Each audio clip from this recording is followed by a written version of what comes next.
Hello बच्चों, कैसे हैं आप। उम्मीद करती हूँ आप बढ़िया और एकदम मज़े में होंगे। तो आइए बच्चों, आज हम वीर गाथा जानेंगे, अर्थात वीरों की गाथा, जिसमें आज हम जानने वाले हैं तात्या टोपे के विषय में। और हमारे इस अध्याय का नाम है तात्या टोपे का बलिदान। बच्चों, इस अध्याय में आप तात्या टोपे के बलिदान के विषय में जानेंगे। ये एक एकांकी के रूप में आपके सामने है, अर्थात एक नाटक जिन्हें कक्षा में आप प्रस्तुत कर सकते हैं। तो आइए शुरू करते हैं अपने इस एकांकी को। तो इसमें सर्वप्रथम दृश्य एक है, घोड़ों के टापू की आवाज़। धीरे धीरे घुड़सवार एकत्र हो जाते हैं, एकत्र यानी कि इकट्ठे हो जाते हैं। अब टापू की आवाज़ के साथ साथ तात्या टोपे की जय का नारा लगता है। आगे राव साहब पेशवा जी, ये किरदार है एक, जो कहते हैं कई दिनों से फिरंगी हमारा पीछा कर रहे हैं। फिरंगी किनको कहा जाता था? अंग्रेजों को। पर आज पहली बार उनसे पीछा छुड़ाकर हम शांति से एकत्र हुए हैं। अब कुछ सोचने का अवसर मिला है, आगे क्या करना है इसके बारे में सोचा जाए। सरदार ने कहा, मैं महारानी के साथ अंग्रेजों से लड़ता रहा। महारानी अर्थात रानी लक्ष्मीबाई। मैं अब भी लड़ने को तैयार हूं, पर महारानी के वीर गति को प्राप्त हो जाने। वीर गति का अर्थ होता है बच्चों, वीरता पूर्वक लड़ते हुए स्वर्ग को प्राप्त होना। तो आप रानी लक्ष्मीबाई के विषय में तो जानते ही हैं, जिन्होंने अंग्रेजों के सामने घुटने नहीं टेके और साहसपूर्ण एक वीरांगना की भांति लड़ते हुए वीर गति को प्राप्त हुई। उन्हीं के विषय में कहा जा रहा है, जो सरदार कह रहे हैं कि उनके वीर गति को प्राप्त हो जाने तथा नाना साहब के लुप्त हो जाने, लुप्त यानी कि गायब हो जाने के बाद क्या यह उचित होगा कि हम आगे लड़ें? अंग्रेजों की प्रबल सेना, प्रबल यानी कि बहुत बलशाली सेना, प्रबल सेना के विरोध हम 100-200 वीर क्या कर सकते? सरदार ने कहा कि अंग्रेजों की तो इतनी भारी भरकम सेना है और हमारे पास 100-200, हम उनका मुकाबला क्या कर पाएंगे? सेनापति आप ही बताइए। उन्होंने सेनापति से कहा कि आप ही बताइए, क्या हम कर सकेंगे अंग्रेजों की सेना का मुकाबला? तात्या टोपे ने कहा, राजनीति तो यही कहती है जो तुम कहते हो, पर प्यारे भाई, राजनीति से भी बढ़कर एक और नीति होती है। मैं तो उसी का अनुयायी हूं। अनुयायी यानी कि अनुसरण करने वाला, उसके पीछे चलने वाला। और ये बात उन्होंने बहुत जोर से कही, जोरदार तरीके से। सरदार, क्या तुम समझते हो कि राजनीतिक दाव पेच के लिए मैं झांसी से निकल आया हूं? नहीं, बिल्कुल नहीं। मुझे तो अब आशा है कि यदि भारत की जनता मेरा साथ दे तो मैं उन गोरों को सागर पार करा सकता हूं, अर्थात यहां से खदेड़कर बाहर कर सकता हूं। यदि मुझे ऐसी आशा ना होती तो मुझे यहां नहीं आना चाहिए था। झांसी के युद्ध में शहीद हो जाना चाहिए था। शहीद यानी कि वीर गति को प्राप्त होना। उन्होंने कहा, तात्या टोपे ने, कि मैं तो झांसी के युद्ध में ही शहीद हो जाता, लेकिन मैं अंग्रेजों को अपने राज्य से बाहर खदेड़ना चाहता हूं और मुझे आशा है कि मेरे नागरिक मेरी मदद करेंगे। तलवारों की झनकार के साथ तात्या टोपे की जय की आवाज सुनाई पड़ती है। सरदार ने कहा, सेनापति, मैं पूर्ण रूप से आपके साथ हूं, पर मेरा मन कुछ ऐसा कहता है कि इस समय अंग्रेजों की चढ़ती है, भारतीयों में एका नहीं है, इसलिए सफलता की आशा बहुत थोड़ी है। सरदार ने कहा कि मुझे लगता है कि अंग्रेजों की संख्या भारी भरकम है और हम भारतीय एकजुट नहीं हैं, इस कारण हमारी हार हो सकती है। तात्या टोपे बोले, मेरे प्यारे भाई, हमेशा सफलता से ही प्रत्येक को कूता नहीं जाता। कूता यानी कि उसे आंका नहीं जा सकता। अर्थात उन्होंने कहा, अपना बल दिखाइए, सफलता असफलता की तरफ बात मत कीजिए। मैं तो इस संबंध में सोचता हूं कि यदि हम 100-200 आदमी कुछ नहीं कर सकते तो घर लौटकर भी हम क्या कर लेंगे? इससे तो अच्छा है कि हम एक उदाहरण प्रस्तुत कर जाएं, जिसके बाद हम स्वतंत्रता की लड़ाई लड़ने वाले प्रेरणा लें। मैं तो गीता के उस वचन में विश्वास रखता हूं कि मातृभूमि के लिए लड़ते हुए मरेंगे तो स्वर्ग प्राप्त होगा, और यदि जीत जाएंगे तो स्वतंत्र भारत के दर्शन होंगे। किसी दशा में भी हमें अपने झंडे को झुकाना नहीं चाहिए। उन्होंने कहा, मुझे तो गीता के उस वचन पर विश्वास है कि या तो मातृभूमि के लिए लड़ते हुए मर जाओ या तो जीत जाओ। दोनों स्थिति में जीत हमारी ही है। राव साहब पेशवा बोल पड़े, हमारी शक्ति कम है। इस बात को देखकर हमें अब अंग्रेजों के सम्मुख युद्ध नहीं करना चाहिए। सम्मुख यानी कि उनके बिल्कुल आमने सामने का युद्ध। अर्थात उन्होंने कहा कि हम छापामार युद्ध भी कर सकते हैं, आमने सामने का युद्ध करना जरा मुश्किल है। हम तभी लड़ेंगे जब समझेंगे कि शत्रु हमारी ओर से सचेत नहीं है। सचेत यानी कि जागरूक नहीं है। अर्थात जब लगेगा कि अंग्रेजों को लग रहा है कि हम कुछ नहीं कर पा रहे हैं, उस समय हमें आक्रमण करना चाहिए। हमें अपनी शक्ति की रक्षा करनी चाहिए, साथ ही राजाओं और जनता से संपर्क स्थापित करना है। संपर्क यानी कि तालमेल बैठाना है। हमें एक घोड़े की टाप सुनाई पड़ती है, यानी कि तभी अचानक से घोड़े की टाप सुनाई पड़ती है। टप टप टप। दूत आता है, आकर घबराहट में, यानी कि उसके चेहरे पर बहुत घबराहट नजर आ रही थी। सेनापति, अंग्रेजों की एक टुकड़ी बहुत ही पास आ गई है। उसने खबर दी कि अंग्रेजों की टुकड़ी यानी कि उनका दस्ता सैनिकों का, वो हमारे काफी नजदीक आ गया है। तात्या टोपे ने कहा, मैं ऐसी ही आशंका कर रहा था। आशंका यानी कि अंदेशा। उन्होंने कहा, मुझे ऐसा ही अंदेशा था। अंग्रेज जानते हैं कि हम लोगों पर ही उनके साम्राज्य का वर्तमान और भविष्य लटक रहा है। हम भी तैयार हैं, सब लोग तैयार हो जाएं। अच्छा चलो, भारत माता की जय। इसके बाद प्रस्थान होता है, यानी कि सब चल पड़ते हैं। अंग्रेज कहते हैं, वेल जासूस, तुम हमको किधर लाया? किधर लाया? इधर तो कोई भी नहीं आया। अंग्रेज ने कहा कि तुम जासूस हमको किधर ले आए? यहाँ तो कोई नहीं है।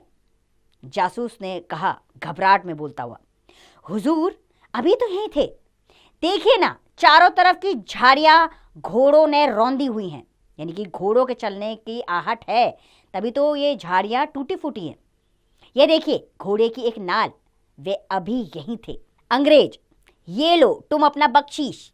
बख्शीश यानी कि उससे जो उनको बात बताई है उसके बदले में उसे पैसे दिए गए।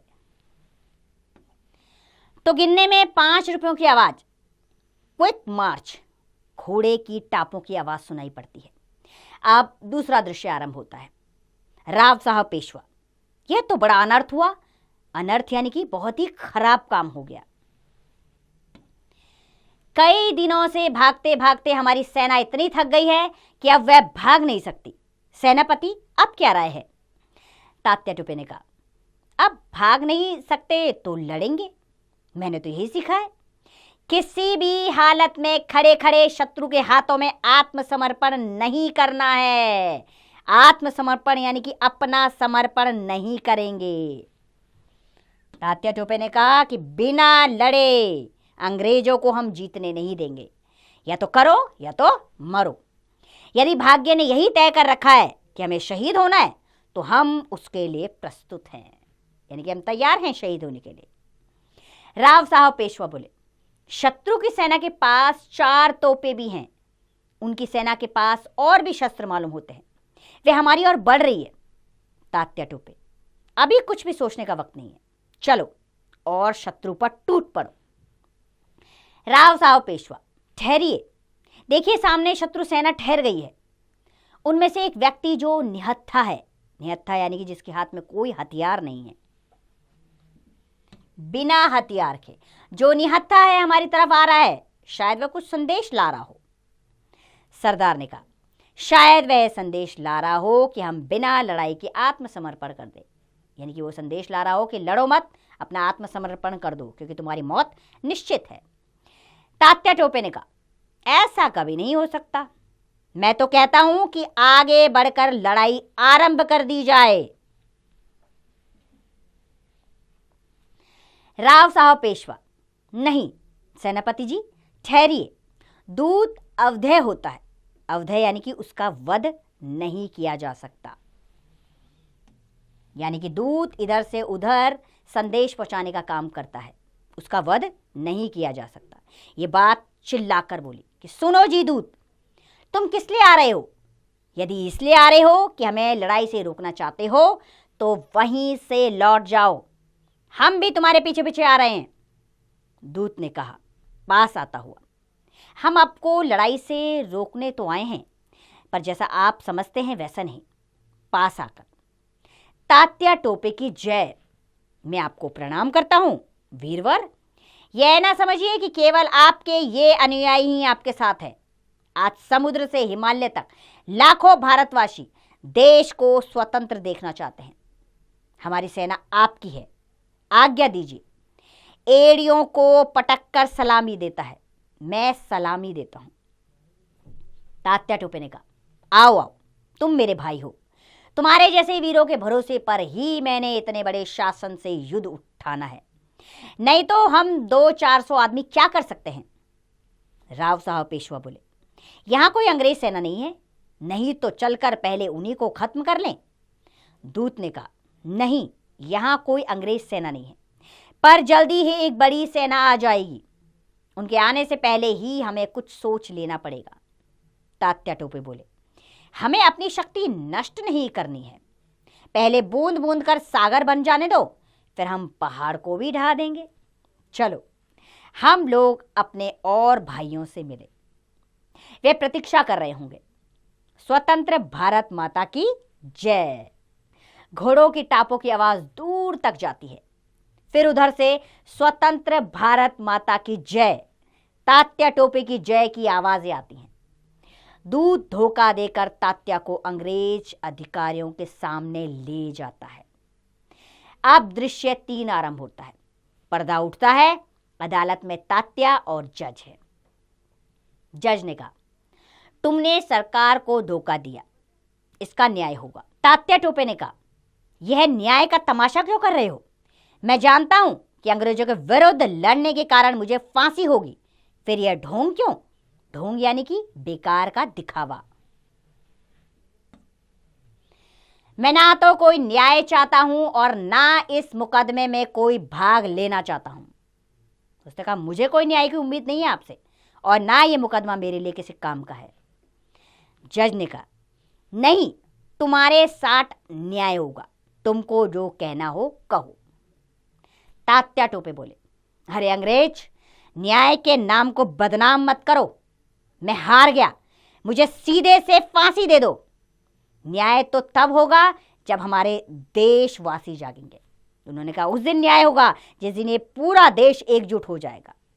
मैं तो मर जाऊंगा, पर देर या सवेर न्याय होकर रहेगा। मैं तुमसे न्याय नहीं चाहता।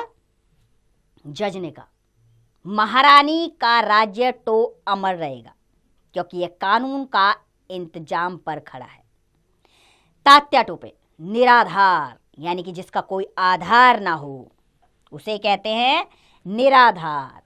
निराधार कोई भी साम्राज्य हमेशा नहीं रहा। मैं स्पष्ट देख रहा हूं कि कभी न कभी तुमको यहां से बोरिया बिस्तर बांधकर भागना ही पड़ेगा। जज ने कहा तुमको फांसी की सजा इसलिए सुनाई जाती है कि तुमने महारानी के राज्य के खिलाफ बगावट किया। तात्या टोपे यह और बात है कि इस समय तुम प्रबल हो और मुझे फांसी दे रहे हो, पर दोष हमारा नहीं है। हम तो तुम्हारे देश पर चढ़ाई करने नहीं गए। तुम ही हजारों मील से हमारे देश पर अत्याचार करने और उसे लूटने के लिए आए हो। मैंने तो केवल अपनी क्षुद्र शक्ति, क्षुद्र यानी कि छोटी सी, क्षुद्र शक्ति से उसे रोका है। अर्थात तात्या टोपे ने कहा मैंने तो सिर्फ तुम्हारा आक्रमण रोका है, गलती तुमने की है हमारे देश में आकर। मैं असफल रहा, इस कारण तुम मुझे फांसी दे रहे हो। पर याद रखना, एक दिन तुम यहां से निकाले जाओगे और भारत स्वतंत्र होगा। स्वतंत्र भारत की जय, भारत माता की जय। ये नारे तात्या टोपे ने लगाए। जल्लाद ने कहा लो जल्दी करो, देर हो रही है। लुहार जल्दी से कैदी की बेड़ियां काट दो। तात्या टोपे बोले बेड़ियां काटने की क्या आवश्यकता है? मेरे मन को तो तुम और तुम्हारे स्वामी कभी बेड़ी नहीं पहना सके। अर्थात तुमने मुझे शरीर से गुलाम बना लिया, लेकिन मेरे मन को गुलाम नहीं बना पाए। रहा शरीर, वह तो तुम लोगों का कैदी है ही। जल्लाद बोला मैं यह सब कुछ नहीं जानता। फांसी से पहले बेड़ी काटने का रिवाज है। लुहार जल्दी करो।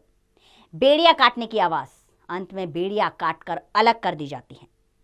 तात्या टोपे, कभी इसी प्रकार हमारी भारत माता की बेड़ियां कटेंगी। स्वतंत्र भारत की जय, भारत माता की जय। जल्लाद ने कहा, लाओ मैं तुम्हारे गले में फंदा डाल दूं। तात्या टोपे, मैं खुद गले में फंदा डाल देता हूं। लो, ये फंदा डालता हूं। स्वतंत्र भारत की जय जय। तख्ता गिरने की आवाज राष्ट्रीय संगीत बज उठता है, क्योंकि तात्या टोपे बहुत वीर थे, जिन्होंने हंसते हंसते फांसी के फंदे को चूमा और उसमें झूल गए। उन्हें इस बात का जरा भी भय नहीं था कि वे मृत्यु की ओर जा रहे हैं। उन्हें खुशी थी कि वो अपनी मातृभूमि के लिए अपने प्राण न्योछावर कर रहे हैं। तो बच्चों, आज हम जिस स्वतंत्र भारत में सांस ले रहे हैं, इसको आजाद कराने के लिए, इस मातृभूमि को आजादी के लिए अनेक स्वतंत्रता सेनानियों ने अपने प्राणों का बलिदान दिया है, फांसी के फंदे को हंसते हंसते अपने गले में डाला है। हमें उन्हें हमेशा याद रखना चाहिए। हम उनके ऋणी थे, ऋणी हैं और ऋणी रहेंगे। इस बात को कभी नहीं भूलना चाहिए। तो ऐसे थे तात्या टोपे, और इन्हीं के जैसे अनेकों वीर वीरांगनाओं ने इस मातृभूमि की सेवा में अपने प्राण न्यौछावर कर दिए। मुझे पूरी उम्मीद है कि यह अध्याय आपको पसंद आया होगा। अब इसका अभ्यास कार्य आप स्वयं कीजिए।